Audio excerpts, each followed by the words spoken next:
শাপলা প্রতীক চেয়ে দুটো রাজনৈতিক দল আমাদের কাছে আবেদন করেছে। 17ই জুনে আপনার নিবন্ধিত রাজনৈতিক দল নাগরিক ঐক্য আমাদের কাছে তাদের প্রতীক পরিবর্তন করে, যেটা তারা আইনগতভাবে করতে পারে, আরপিওতে দেওয়া আছে। আর 22শে জুন আবেদন করেছে আপনার নিবন্ধন প্রার্থী এনসিপি। সুতরাং দুটো দল এখানে করেছে। নির্বাচন কমিশন সবকিছু বিবেচনা করে শাপলা তালিকাভুক্ত করে নাই, এই হচ্ছে ফাইনাল কথা। আমরা শাপলাকে যে হতে পারবে না দেখে আমরা বাদ দিয়েছি তা না, আমরা শাপলাকে ইনক্লুড করি নাই। ভোট কেন্দ্র ম্যানেজমেন্টটা হচ্ছে সহজীকরণের বিষয়। যেমন আমাদের নারীদের জন্য আলাদা ভোট থাকে, আমাদের সিনিয়র সিটিজেন, আপনার সন্তান সম্ভবা মা, অসুস্থ বা তাদেরকে প্রায়োরিটি দেওয়া হয়, এগুলো তো দেওয়াই হয়। পাশাপাশি যদি আমরা একটা ইয়াং জনগোষ্ঠীকে উদ্বুদ্ধ করার জন্য ভোটের প্রতি, যারা ভোটের বিমুখ হয়ে গেছেন, এ ধরনের যদি কোনো প্রস্তাব থাকে আমরা অবশ্যই বিবেচনা করে দেখব। চূড়ান্ত সিদ্ধান্ত নির্বাচন কমিশনই নেবে। আপনারা জানেন যে রাজনৈতিক ঐক্যমত এবং সংস্কার কমিশনের সুপারিশ উভয় ক্ষেত্রেই ইভিএমের পক্ষে কোনো মত এই মুহূর্তে নাই। আমরা শুরুতেই সিদ্ধান্ত নিয়েছিলাম যে জাতীয় নির্বাচনে ইভিএম ব্যবহার হবে না। আজকে আমরা চূড়ান্তভাবে সিদ্ধান্ত নিয়েছি এটা কোনো স্থানীয় নির্বাচনেও ব্যবহার হবে না, অর্থাৎ এই ইভিএম সামনের কোনো নির্বাচনেই ব্যবহার হবে না। এমত অবস্থায় এই ইভিএম কিভাবে কি করতে হবে সেটার জন্য একটা কমিটি ফর্ম করতে বলা হয়েছে। চূড়ান্ত সিদ্ধান্ত হচ্ছে ইনশাআল্লাহ প্রবাসী বাংলাদেশিরা এবারে ভোট দিবেন এবং ভোটের পদ্ধতি হবে পোস্টাল ব্যালট। পোস্টাল ব্যালটে যে সীমাবদ্ধতা ছিল সেই সীমাবদ্ধতা কাটানোর জন্য এখন এই পোস্টাল ব্যালট পদ্ধতিটা হবে আইটি সাপোর্টেড পোস্টাল ব্যালট, তথা আগে যেটা একজন ভোটারকে রিটার্নিং অফিসারের কাছে ফিজিক্যালি আবেদন করতে হতো একটা পোস্টাল ব্যালটের জন্য, এটা একটা অনলাইন প্ল্যাটফর্মের মাধ্যমে এই আবেদনটা তারা করতে পারবেন নিজ নিজ অবস্থান থেকে। যে ব্যালটটা প্রেরণ করা হতো ভোটারের কাছে, এই ব্যালটটা প্রথমে রিটার্নিং অফিসারের কাছে যেত, তারপরে তিনি পাঠাতেন, ফলে সময়ক্ষেপণ হতো। আমরা নীতিগত সিদ্ধান্ত নিয়েছি যে এই ব্যালটটা ছাপানোর পরে এইখানেই সহকারী রিটার্নিং অফিসার বা কোনো একজনের উপস্থিতিতে বা বিশেষ অ্যারেঞ্জমেন্টে এখান থেকেই ওই সময়টা বাঁচিয়ে ব্যালট পেপার প্রিন্ট হওয়ার সাথে সাথে পাঠিয়ে দেওয়া। পাশাপাশি আরেকটা প্রস্তাব এসছে, যেটা পৃথিবীর কোনো কোনো দেশে আছে, যেটাকে বলা হয় ব্ল্যাঙ্ক ব্যালট। ব্ল্যাঙ্ক ব্যালটের আলোচনাটা এই জন্য এসছে যে গ্লোবালি পোস্টাল ব্যালটের একটা ওয়েস্টেজ রেট আছে। গ্লোবাল ওয়েস্টেজ রেট হচ্ছে অ্যারাউন্ড 24%, 24% মতন এটা ওয়েস্টেজ রেট আছে। আমাদের মতো যাদের সুবিন্যস্ত এবং বিস্তৃত আপনার ডায়াসপোরা আছে, তাদের জন্য এই ওয়েস্টেজ রেটটা আরও হাই অ্যাজ 50%। কিন্তু আমাদেরকে তো ব্যবস্থা করতে হবে। সো আমরা যেহেতু পোস্টাল ব্যালটের সিদ্ধান্ত নিয়েছি, এখানে আর একটা প্রস্তাব এসছে যে ব্ল্যাঙ্ক ব্যালটে যেখানে কিছুই থাকে না, আপনার পুরো একটা ফাঁকা ব্যালট যায়, একজন ভোটার তার প্রার্থীর নাম লিখে পাঠিয়ে দেন হয়তোবা। আমরা আমাদের একজন কমিশনারের কাছ থেকে এই প্রস্তাব এসছে যে আমরা যদি সব কটা মার্কা শুধু ছাপিয়ে 2 মাস আগেই পাঠিয়ে দেই এবং চূড়ান্ত সে মার্কাতে শুধু যদি ভোটটা দিয়ে পাঠিয়ে দেয় তাহলে হয় কিনা। তো আমরা সিদ্ধান্ত নিয়েছি এটা আবার টেকনিক্যাল কমিটি এটাকে একটু রিভিউ করবে। যাই হোক, এটা হচ্ছে আপনার পদ্ধতির ব্যাপারে। তবে আমরা একটা ডিপিপি ইতোমধ্যে যেটা তৈরি প্রক্রিয়াধীন, এই ডিপিপির মাধ্যমে ইনশাআল্লাহ আমরা আগামীর এই প্রকল্পটা বাস্তবায়ন করব।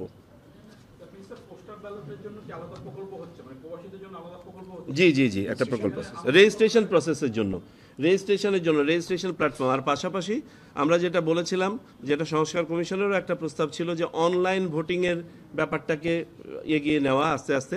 আমরা এটা ট্রায়াল পর্যায়ে হয়তো পৌঁছাতে পারবো, বাট এটা ভোটিং পর্যায়ে পৌঁছাতে পারবো না। পৃথিবীর গ্লোবাল এক্সপিরিয়েন্স হচ্ছে এটা অনেক সময় লাগে এবং এটা আসলে কতটুক যাওয়া যাবে অনলি ট্রায়াল ফেজে গেলে বোঝা যাবে। নির্বাচন কমিশনের প্রেরোগেটিভ আছে যে কোনো সময় ভোটার তালিকা হালনাগাদ করা যায়, শুধুমাত্র ওখানে করা যাবে না, আইনেই বলা আছে তফসিল ঘোষণা থেকে শুরু করে নির্বাচনকালীন সময়কাল, এই সময়টুকুতে শুধু করা যায় না, এছাড়া যে কোনো সময় নির্বাচন কমিশন করতে পারে।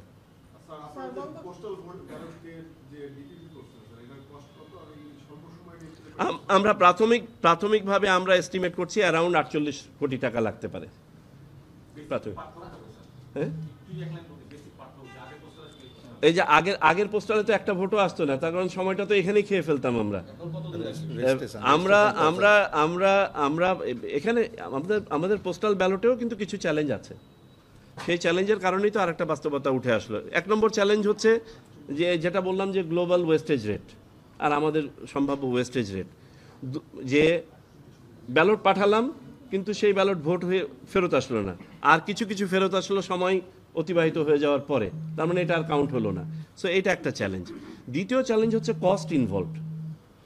একটা পোস্টাল ব্যালট ডাক বিভাগের মাধ্যমে যদি আমরা করতে চাই, আমরা ডিজি ডাকের সাথেও আমি পার্সোনালি মিটিং করেছি এখানে, আমাকে রাফ যেটা ধারণা দেওয়া হয়েছে অন অ্যান অ্যাভারেজ 700 টাকা লাগবে একটা ভোট কাস্ট করতে, আর সরকারিভাবে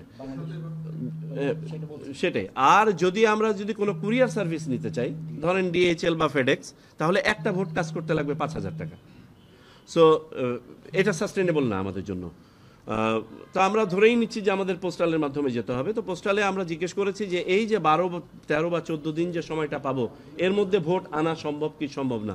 ওনারা আমাদেরকে আশ্বস্ত করেছেন একটা বড় অংশ আনা সম্ভব, এবং সেটাই আমরা চেষ্টা করছি। যে কারণে আপনারা দেখবেন যে সংস্কার কমিশন কিন্তু প্রস্তাব দিয়েছিল যে 2 সপ্তাহের প্রচারণা, যেটা যৌক্তিক, কিন্তু আমরা এই প্রবাসী ভোটটাকে ধারণ করার জন্য আমরা প্রচারণার সময়টা 3 সপ্তাহে রেখেছি, যাতে করে প্রতীক বরাদ্দর পরে আপনার ব্যালট পেপার প্রিন্ট করেও যেন পর্যাপ্ত সময় থাকে এই ইয়েটা নিয়ে আসার।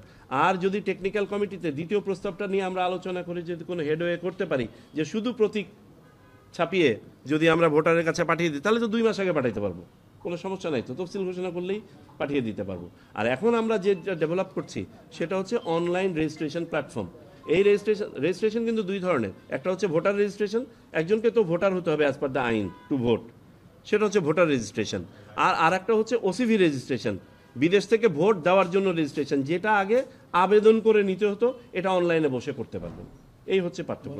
আর দ্বিতীয়ত আরেকটা পার্থক্য হচ্ছে এই ব্যালটটা যাচ্ছে না রিটার্নিং অফিসারের কাছে, এখান থেকেই ব্যালটটা ডিসপ্যাচ হয়ে যাচ্ছে টুয়ার্ডস ভোটার ভোট দেওয়ার পরে সরাসরি এটা রিটার্নিং অফিসারের কাছে। আপনাদের তো এখন নির্বাচনের প্রস্তুতি নিচ্ছেন, প্রবাসী ভোটারটা নিশ্চিত করছেন যে সরকার যে বাজেট দিয়েছে নির্বাচনের জন্য আপনাদের, সেই বাজেট কি আপনাদের জন্য পর্যাপ্ত আছে, না বাজেটে আপনারা আরো বাড়তি কিছু চাইবেন? এগুলো টেকনিক্যাল অ্যানালিসিস আমরা এখনো পর্যন্ত ওইভাবে করি নাই, তবে বাজেটের তো একটা ডিস্ট্রিক্ট ধরেই বাজেট ডিমান্ড করা হয়েছে।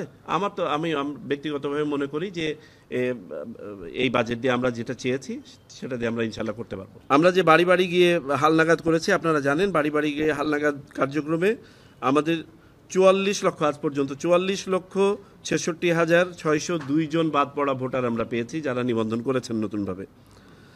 আর তালিকার মধ্যে মৃত ভোটার পেয়েছে আমরা, বাদ পড়েছে 21,32,590 জন। এই অনুযায়ী এই 44,66,000-এর একটা সম্পূরক তালিকা অতি শীঘ্রই, quite possibly by next week, এটা পাবলিশ হবে। হওয়ার পরে এটার উপরে যদি কোনো ওজোর আপত্তি থাকে সেটা নিষ্পত্তি করে আমাদের জুলাইয়ের শেষ বা অগাস্টের শুরু নাগাদ চূড়ান্ত ভোটার তালিকাতে ইনারা ঢুকে যাবেন। আর আরেকটা তথ্য আপনাদেরকে দিতে চাই যে ক্রমাগতভাবে আমরা দেখছিলাম যে পুরুষের তুলনায় নারী ভোটারের সংখ্যা কমে যাচ্ছে, এবং এই বছরের শুরুতেও যেটা ছিল প্রায় 29 লক্ষ প্লাস 30 লক্ষের কাছাকাছি। আমরা এই প্রক্রিয়া অনুসরণ করার পরে বাড়ি বাড়ি গিয়ে উদ্বুদ্ধকরণের ফলে প্লাস মৃত ভোটার সংখ্যায় দেখা গেছে বেশিরভাগ পুরুষ মানুষ বাদ দেওয়ার ফলে এই সংখ্যাটা কমে এখন অ্যারাউন্ড 18 লক্ষতে দাঁড়িয়েছে। ন্যাশনালি 2022-এর সেন্সাসের সাথে যদি বর্তমান ভোটার সংখ্যার আমরা কম্পেয়ার করি, তাহলে 100 জনে গড়ে 73 থেকে 74 জন ভোটার হয়, কিন্তু ঢাকা শহরে দেখা যাচ্ছে 100 জনে মাত্র 55 জন ভোটার, গাজীপুর শহরে দেখা যাচ্ছে 100 জনে মাত্র 51 জন ভোটার। অর্থাৎ আমরা যদি জনসংখ্যা ধরে যদি ডিস্ট্রিবিউট করি, তাহলে এইসব জায়গাতে আরও কেটে নিয়ে আসতে হবে বাইরে এবং আসন দিতে হবে এখানে। বাট বাস্তবতা হচ্ছে এইখানে যাদেরকে আমরা জনসংখ্যা দেখছি তারা ফ্লোটিং জনসংখ্যা, তারা এই জেলার লোক নন। এমত অবস্থায় আমরা সিদ্ধান্ত নিয়েছি যে ডাটাটা আমাদের কাছে সবচেয়ে বেশি রিলায়েবল সেটা হচ্ছে ভোটার তালিকা, 98-99% অ্যাকুরেট একটা তালিকা, এবং এটাও জনসংখ্যারই একটা বাই প্রোডাক্ট। সুতরাং এটাকে আমরা প্রায়োরিটি দিয়ে জনসংখ্যাটাকেও বিবেচনায় নিয়ে আমরা করার চেষ্টা করছি। তো যেটা বলছিলাম যে ঢাকা শহরে আপনার বর্তমানে আসন প্রতি অ্যাভারেজ হচ্ছে 4,22,000 বর্তমানে। আর ন্যাশনাল অ্যাভারেজ হচ্ছে 4,18,000 থেকে 20,000। যদিও বা সংস্কার কমিশনের একটা প্রস্তাব আছে যে মেট্রোপলিটন এলাকাগুলোতে এই ভেরিয়েশনটা একটু বেশি হতে পারে, আপ টু 25% ওনারা এক জায়গাতে সাজেস্ট করেছেন। তো আমরা এই টেকনিক্যালিটিগুলোটা আরেকবার দেখার জন্য আমরা টেকনিক্যাল কমিটির কাছে রেফার করেছি, আশা করি আগামী সপ্তাহ নাগাদ আমরা পেয়ে যাব।